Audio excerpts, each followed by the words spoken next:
Hello guys, welcome back to my YouTube channel. आज फेरि म हजुरहरूको साथ नयाँ ब्लग लिएर आइसकेको छु। साथ सपोर्ट गरिदिनु होला।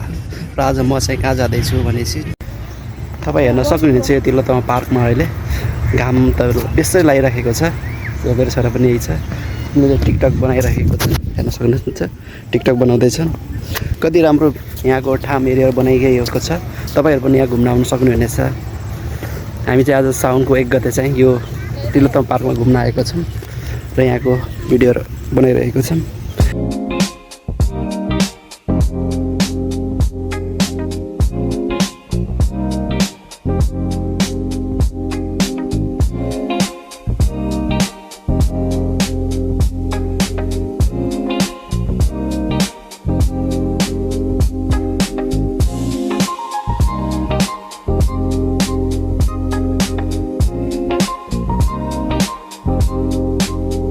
आज धेरै दिनपछि यो भ्लग पनि बनाइराखेको छु हजुरहरूलाई देखाउनको लागि।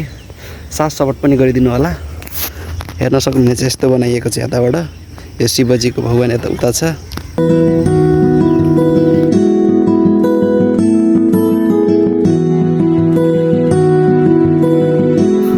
फाइनली अहिले चाहिँ हामी चिल्ड्रेन पार्कतिर पनि आइसकेको छौँ र छोरा चाहिँ भने उता फिङ खेल्न सुरु गरिसकेको रहेछ। हेर्न सक्नुहुनेछ कति छिटो घुमिरहेको छ, थकै कति लाग्यो।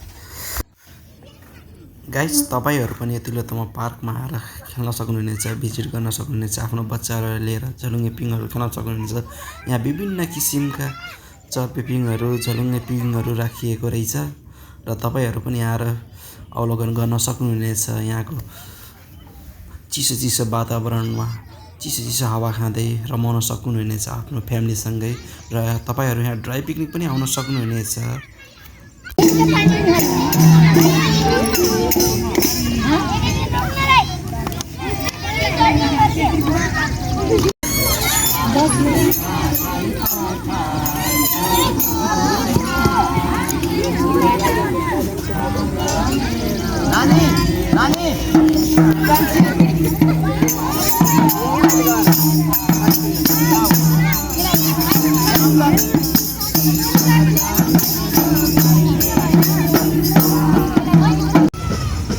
गाइस, तिलोत्तमा पार्कमा त जिम एरिया पनि बनाइएको रहेछ। अब चाहिँ हामी मेरो छोरा अगाडि दौड्दै जिम एरियामा गइसकेको छ। अनि म र बुढी भएर पनि छोराको पछि गएर हामी यो जिम एरियामा जाँदैछौँ र छोरा उता भने झुन्डिराखेको रहेछ। हेर्न सक्नुहुनेछ कति बाँदर चाहिँ झुन्डी सक्छ। उताबाट ल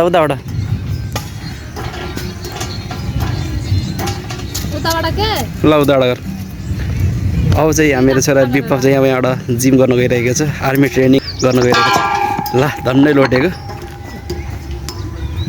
ल थाक्यो।